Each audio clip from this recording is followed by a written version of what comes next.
मीराबाई का जीवन परिचय। मीरा के बारे में प्राथमिक अभिलेख उपलब्ध नहीं है और विद्वानों ने मीरा की जीवनी को अनुपूर साहित्य से स्थापित करने का प्रयास किया, जिसमें उल्लेख है।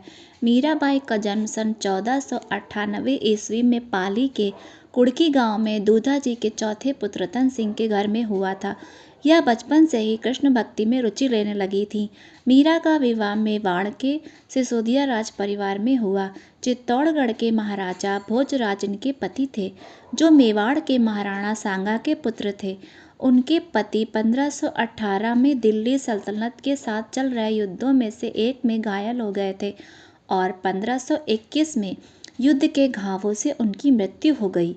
खानवा के युद्ध में बाबर पहले मुगल सम्राट के खिलाफ उनकी हार के कुछ दिनों बाद उनके पिता और ससुर राणा सांगा दोनों की मृत्यु हो गई। पति की मृत्यु के बाद उन्हें पति के साथ सती करने का प्रयास किया गया, किंतु मीरा इसके लिए तैयार नहीं हुई। मीरा के पति का अंतिम संस्कार चित्तौड़ में मीरा की अनुपस्थिति में हुआ। पति की मृत्यु पर भी मीरा माता ने अपना श्रृंगार नहीं उतारा, क्योंकि वह गिरधर को अपना पति मानती थी। वे विरक्त हो गईं और साधु संतों की संगति में हरि कीर्तन करते हुए अपना समय व्यतीत करने लगीं। पति के परलोकवास के बाद इनकी भक्ति दिन प्रतिदिन बढ़ती रही। ये मंदिरों में जाकर वहाँ मौजूद कृष्ण भक्तों के सामने कृष्ण जी की मूर्ति के आगे नाचती रहती थीं। मीराबाई का कृष्ण भक्ति में नाचना और गाना राज परिवार को अच्छा नहीं लगा। राणा सांगा की मृत्यु के बाद विक्रम सिंह मेवाड़ के शासक बने। एक लोकप्रिय किंवदंती के अनुसार उसके ससुराल वालों ने कई बार उनकी हत्या करने की कोशिश की।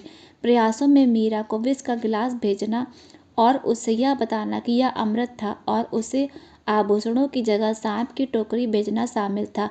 किसी भी मामले में उसे कोई नुकसान नहीं पहुंचाया गया। सांप चमत्कारिक रूप से सोने का आभूषण बन गया और विष ने मीराबाई पर कोई असर नहीं किया।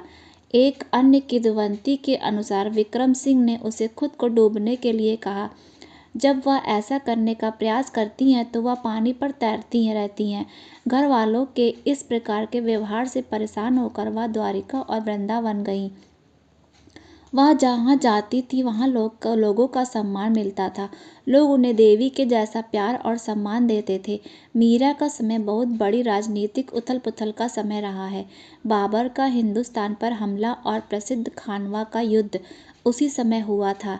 इन सभी परिस्थितियों के बीच मीरा का रहस्यवाद और भक्ति की निर्गुण मिश्रित सगुण पद्धति सर्वमान्य बनी। मीराबाई के भक्ति गीत को पदावली में कहा जाता है। अन्य कहानियों में कहा गया है कि मीराबाई ने मेवाड़ का राज्य छोड़ दिया और तीर्थ यात्रा पर चली गईं।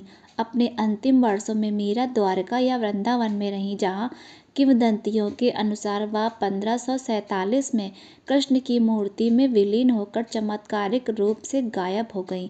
जबकि ऐतिहासिक साक्ष्यों की कमी के कारण विद्वानों द्वारा चमत्कारों का विरोध किया जाता है, परंतु एक व्यापक सहमति है कि मीरा ने कृष्ण को अपना पति माना, भक्ति के गीत लिखे और भक्ति आंदोलन काल के सबसे महत्वपूर्ण कवि संत में से एक थीं। मीराबाई की रचनाएं: राग गोविंद, गोविंद टीका, राग सोरठा, मीरा की मल्हार, नरसी जीरो मोहरो, गरबा गीत, फुटकर पद। मीराबाई की कई रचनाएं आज भी भारत में गाई जाती हैं।